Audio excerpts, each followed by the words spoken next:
একটা শব্দ, অথচ এই ছোট শব্দটাই এত বেশি। টাকা না থাকলেই বেড়ে যায় হাহাকার, আর টাকা থাকলে বেড়ে যায় অহংকার। টাকা থাকলে দুনিয়াকে কিনা যায়, আর টাকা না থাকলে দুনিয়াটাকে চিনা যায়। আসসালামু আলাইকুম, কেমন আছেন সবাই? চলে আসলাম ইউটিউব চ্যানেলের রাহিস ডায়েরি থেকে আরেকটি নতুন ব্লগ ভিডিও নিয়ে আপনাদের মাঝে। আমার এই নতুন ভিডিওটি আপনারা যারা যেখান থেকে বসে দেখছেন, কাছে কিংবা দূরে, দেশ ও দেশের বাহিরে, আশা করি সবাই অনেক বেশি ভালো সুস্থ আছেন। আল্লাহ পাকের অশেষ রহমতে আলহামদুলিল্লাহ আমরা সবাই বেশ আছি। আজকের ভিডিওটি শুরু করেছি সকালের নাস্তা খাওয়ার পর থেকে। তো সকালবেলা নাস্তা খাওয়ার ভিডিও আমি তেমন করে করতে পারি না, কারণ সকালবেলা আমি অনেকটাই ঝামেলাতে থাকি। ছেলেরা বের হয়ে যায়, সকালের নাস্তা বানানো, রাহিনকে স্কুলে নিয়ে যাওয়া, তাই সকালের নাস্তার ভিডিও আর আমি তেমন করে করতে পারি না। তো সকালের নাস্তা খাওয়ার পর যে কাজগুলো করি সেগুলোই কিন্তু আমি আপনাদের সাথে শেয়ার করি। আর আজকের ভিডিওটা আমি কাজ দিয়ে শুরু করলাম। তো আমাদের যে জুতার বক্সটা আছে সেটা একটু পরিষ্কার করে নিলাম। তো অফ ক্যামেরাতে আমি ভিতরের অংশটা পরিষ্কার করে নিয়েছি, আর উপরের অংশটা এখন পরিষ্কার করে তারপরে যে র্যাকসিনগুলো বিছিয়ে দিলাম। আর এই জুতার বক্সের উপরে আমি যা যা রাখি সেগুলো একটু পরিষ্কার করে নিয়েছি। তো প্রতিদিনই কিন্তু এই ধুলোবালি পরিষ্কার করে নিতে হয়। আর যারা গৃহিণী, আর যারা সংসারের প্রতি আগ্রহী, আর যাদের সংসারের জিনিসপত্রের প্রতি একটু মায়া থাকে, তারা কিন্তু সংসারের জিনিসপত্রগুলো অনেক সুন্দর করে গুছিয়ে পরিষ্কার করে রাখে। সেগুলো কিন্তু একটুও নষ্ট করতে দেয় না। আর আমি আমার শরীরের প্রতি, নিজের প্রতি এতটুকু খেয়াল করি না। আমি যতটুকু আমার সংসারের প্রতি খেয়াল রাখি, সংসারের জিনিসপত্রগুলোর দিকে খেয়াল রাখি। তবে যাদের টাকা আছে হয়তো তারা জিনিসপত্র নষ্ট হয়ে গেলে আবার সাথে সাথে কিনে নিয়ে আসতে পারে। আর আমাদের মতো যারা যারা মধ্য ফ্যামিলির আছে তারা কিন্তু ঘরের জিনিসপত্রগুলো বা ঘরের ফার্নিচারগুলো অনেক কষ্ট করেই কিনে। তাই এই কষ্টে গড়া জিনিসপত্রগুলো কিন্তু তারা অনেক যত্ন করে আগলিয়ে রাখে। যাই হোক, আমার জুতার বক্সটা পরিষ্কার করা হয়ে গেল, আর আমি উপরের অংশটা একটু সাজিয়ে নিলাম। আর এখন আবার আমি একটু ছেলেদের বুক শেলফটা পরিষ্কার করে নিব। ছেলেদের বই খাতা যেহেতু অনেক বেশি, তাই পড়ার টেবিলে একদমই জায়গা হয় না, তাই আমি একটা বুক শেলফ কিনে ওদের বইগুলো রেখে দিয়েছি। আর আমাদের বুক শেলফটার উপরে যেহেতু গ্লাস আছে, তো বইয়ের ভিতরে অত বেশি ময়লা ঢোকে না, তো গ্লাসটা উপর দিয়ে মোছামুছি করে নিলে হয়। তবে আমাদের ঘরে দুইটা পড়ার টেবিল আছে, একটা বড় ছেলেদের রুমে রেখেছি, আর একটা আমাদের রুমে রেখেছি। আর এখনকার ছেলেমেয়েরা পড়ার টেবিলে বসে একদমই পড়ালেখা করতে চায় না। ওরা কিন্তু খাটের উপরেই শুয়ে বসে পড়ালেখা করে। অনেক সময় দেখা যায় খাটের উপরে বই খাতাগুলো ছড়িয়ে ছিটিয়ে রেখে দেয়। আর প্রত্যেকটা বাবা মাই তার সন্তানদেরকে মানুষ করার জন্য অনেক কষ্ট করে। প্রত্যেকটা বাবা মাই চায় তার সন্তানরা যাতে মানুষের মতো মানুষ হয়ে গড়ে ওঠে। তবে আদৌ কি সেই ছেলেমেয়েরা বাবা মায়ের কষ্ট বোঝে? তবে দেখা যায় যে ছেলেমেয়েরা বাবা মায়ের কষ্ট বুঝে, তারা ঠিকই মানুষের মতো মানুষ হয়। আর প্রত্যেকটা সন্তানেরই বোঝা উচিত যে বাবা মা সন্তানদের জন্য যা করেন তা কিন্তু সন্তানদের মঙ্গলের জন্যই করেন। আর একটা ছেলে হোক বা মেয়ে হোক, মানুষের মতো মানুষ করতে হলে কিন্তু অনেক বেশি টাকার প্রয়োজন। টাকা ছাড়া কিন্তু এই দুনিয়াতে কিছুই হয় না। টাকা না থাকলে ছেলে মেয়েদের ভালো স্কুল কলেজে পড়ানো যায় না। টাকা না থাকলে রোগের চিকিৎসা করা যায় না। টাকা না থাকলে আপন মানুষগুলো পর হয়ে যায়। টাকা থাকলেই সবাই আপন হয় এই দুনিয়াতে। টাকা ছাড়া এই দুনিয়াতে কেউই মূল্যায়ন করে না, তাই টাকার গুরুত্বটা এই দুনিয়াতে অনেক বেশি। যাই হোক, আমি এখন সোফাগুলো ভালো করে পরিষ্কার করে নিলাম। ঘরের জিনিসপত্র এদিকে পরিষ্কার করছি, আর ওদিকে কিন্তু আমি রান্না বসিয়ে দিয়েছি। তো আগে ভাতটা বসিয়ে দিলাম, তো ভাত হয়ে গেলে আবার তরকারিটা রান্না করে নিব।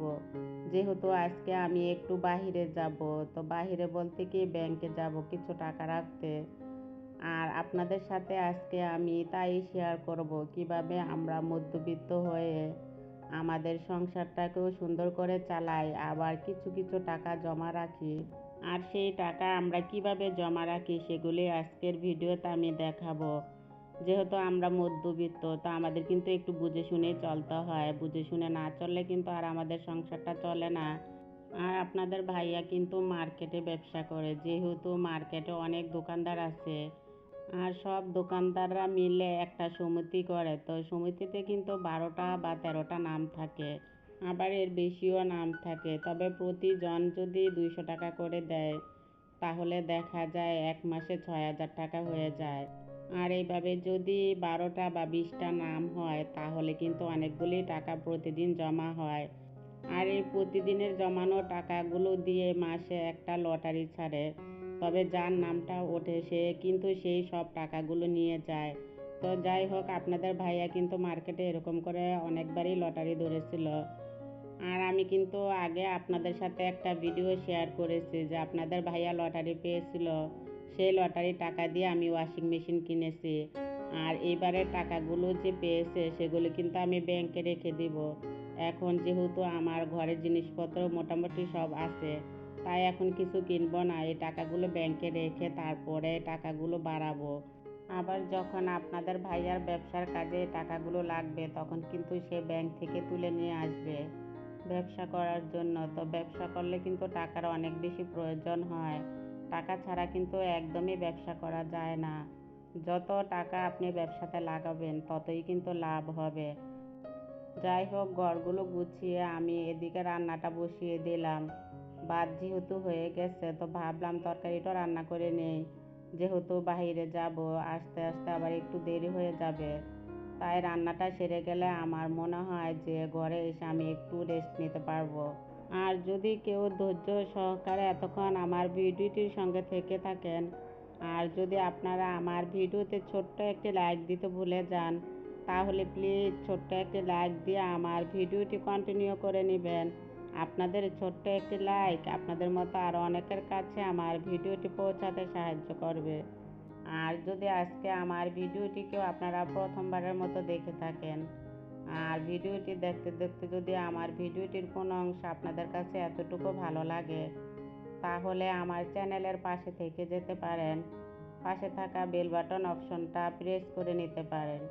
এতে করে আমি ভিডিও ছাড়া মাত্র নোটিফিকেশন আপনাদের কাছে চলে যাবে। আপনারা আপনাদের সময় সুযোগ করে আমার ভিডিওটি দেখে নিতে পারবেন। আর অলরেডি যারা যারা এই কাজগুলো করে ফেলেছেন, তাদের সবাইকে জানাই অসংখ্য অসংখ্য ধন্যবাদ। তো যাই হোক, ঘরগুলো মুছে তারপরে আমি একটু গোসল করে নিব। গোসল করে তারপরে আমরা ব্যাংকে চলে যাব টাকাগুলো রাখতে। আর আমি যদি কোনো কাজের জন্য একটু বাহিরে যাই, তাহলে আমি ঘরের সমস্ত কাজকর্মগুলো করে বাহিরে যাই। বাহির থেকে এসে আবার আমার ঘরের কাজকর্মগুলো একদমই করতে ভালো লাগে না। টাকা শব্দটা এতই ছোট, আর এই ছোট শব্দটা এতই বেশি, যার অভাবে বেড়ে যায় হাহাকার, আর বেশি হয়ে গেলে বেড়ে যায় অহংকার। টাকা এমন একটা জিনিস, টাকায় মানুষকে হাসতে শেখায়, টাকায় মানুষকে বাঁচতে শেখায়, আবার সেই টাকায় মানুষকে বাস্তবতা শেখায়। টাকাই হচ্ছে মানুষের বেঁচে থাকার একমাত্র সম্বল। টাকা ছাড়া আমরা এক মুহূর্তও চলতে পারবো না। ঘরগুলো মোছার পর তারপরে আমি গোসল করে নিয়েছি। এদিকে চুলাতে রান্নাটা বসিয়ে দিয়েই গোসল করে নিয়েছিলাম। আর গোসল করে এসে দেখি যে আমার মাংসর তরকারি রান্নাটা হয়ে গেছে। তো এখানে কিন্তু আমি মুরগির মাংস রান্না করে নিয়েছি, তবে পেঁপে আর আলু দিয়ে কিন্তু মুরগির মাংসটা আজকে রান্না করে নিলাম। তো আজকের ভিডিওটি আপনাদের কাছে কেমন লাগছে অবশ্যই কিন্তু কমেন্টস করে জানাবেন। আর যদি আমি ভিডিওতে কোনো ভুল ত্রুটি বলে থাকি, তাহলে আপনারা আমাকে ক্ষমা সুন্দর দৃষ্টিতে দেখবেন। আর এই সেই টাকা, যে টাকা আপনাদের ভাইয়া লটারিতে পেয়েছিল। আর আপনাদের ভাইয়া কিন্তু প্রতিদিনই 500 টাকা করে জমা দিয়েছে। তো 500 টাকা করে প্রতিদিন জমা দিয়ে তারপরে কিন্তু এতগুলো টাকা জমা হয়েছে। তো ওনার নামটা আজকে উঠেছিল, সেই কারণে কিন্তু এতগুলো টাকা আমরা পেয়ে গেলাম। আর এখানে কিন্তু মোট 70,000 টাকা আছে। আর এই 70,000 টাকা কিন্তু আমার অ্যাকাউন্টে আমি রেখে দিব। পরে যদি আপনাদের ভাইয়ার কোনো ব্যবসার কাজে লাগে সে আবার ব্যাংক থেকে উঠিয়ে নিয়ে আসবে। আর ব্যবসাতে যত টাকা ইনভেস্ট করা যায় ততই কিন্তু ব্যবসাতে লাভ হয়। আর আপনাদের ভাইয়ার মতো যারা যারা ব্যবসা করে বা ব্যবসায়িক আছে তারা যদি প্রতিদিন কিছু কিছু করে টাকা জমা রাখে, 50 টাকা, 20 টাকা বা 100 টাকা, তাহলে দেখা যায় বছর শেষে অনেকগুলি টাকা জমা হয়। আর এই জমানো টাকা দিয়ে ব্যবসা করলে ব্যবসাও কিন্তু বাড়ানো যায়, আবার নিজের কিছু শখ থাকলে সেই শখগুলোও পূরণ করা যায়। আর যাদের অল্প আয় বা অল্প ইনকাম তারা কিন্তু এই কৌশলে টাকা জমাতে পারেন। আজকের মতন ভিডিওটি এখান থেকে শেষ করব। সবাই ভালো থাকবেন। আল্লাহ হাফিজ।